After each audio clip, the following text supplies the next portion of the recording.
মহিলারা যদি স্বপ্ন দেখে তার স্বামী অন্য কাউকে বিয়ে করছে, তাহলে এ স্বপ্নের ব্যাখ্যা কি? আমাকে এক বোন কয়েকদিন আগে ফোন দিয়ে মিনিমাম 24 থেকে 25 বার ফোন দিয়েছে। ফোন দিয়ে বলছে যে হুজুর, আমার একটা স্বপ্নের ব্যাখ্যা অবশ্যই জানতে হবে, যে আমি স্বপ্নে দেখেছি যে আমার স্বামী স্বপ্নে অন্য আরেক মহিলাকে বিয়ে করছে, এর ব্যাখ্যা কি? এটা আপনাকে একটু প্রমাণ করতে হবে। মনে রাখবেন, স্বপ্নের কিন্তু একটা ভ্যালু রয়েছে। Dream is not a silly matter in Islam. ইসলামের স্বপ্ন কোনো খেলতামাশার বিষয় নয়, একটা মারাত্মক গুরুত্ব রয়েছে স্বপ্নের। এবং কি স্বপ্ন 3 প্রকারের হয়ে থাকে। আপনারা যদি স্বপ্নের কনসেপ্ট ক্লিয়ার না হন তাহলে ব্যাখ্যাগুলো বুঝবেন না।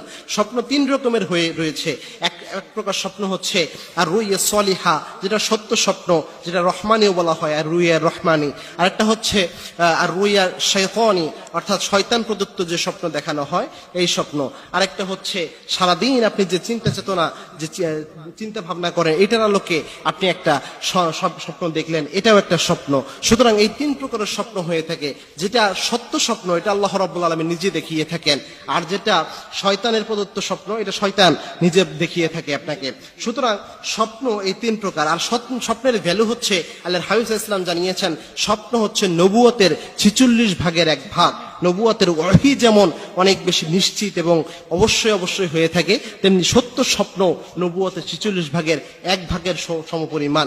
এবং কি আল্লাহর হাবিব সাল্লাল্লাহু আলাইহি ওয়াসাল্লাম জানিয়েছেন, লাম ইয়াবকা মিনান নবুওয়াতি ইল্লাল মুবাশশিরাত, আমার উম্মতের জন্য নবুয়তের কোনো কিছু অবশিষ্ট নাই মুবাশশিরাত ছাড়া। সাহাবায়ে কেরাম প্রশ্ন করলেন, ইয়া রাসূলুল্লাহ, মুবাশশিরাত কি?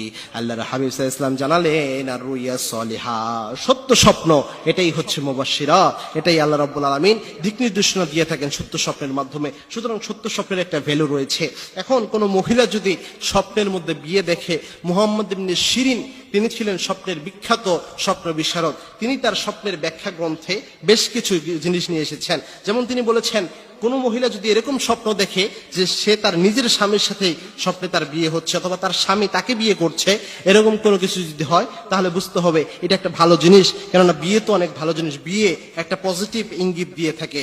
তবে কোনো মহিলা যদি দেখে যে স্বপ্নে তার স্বামী অন্য কোনো মহিলাকে বিয়ে করছে, তো এই ক্ষেত্রে অনেকটা খারাপ কিছু হওয়ার সম্ভাবনা থাকে, অনেকেই বলেছেন, তবে এটা নিশ্চিত নয়। তো এই ক্ষেত্রে, এই মহিলার ক্ষেত্রে যেটা হতে পারে, যে সে প্রায় সময়ই একটা অনিশ্চয়তায় ভুগে যে তার স্বামী আরেক জায়গায় বিয়ে করে কিনা। কেননা পরবর্তীতে তার হাজবেন্ডের সাথে আমার কথা হলো, সে বলল যে হুজুর, দেখেন অবস্থা, সব সময় এরকম সন্দেহ করে যে আমি আরেক জায়গায় বিয়ে করে ফেলি কিনা।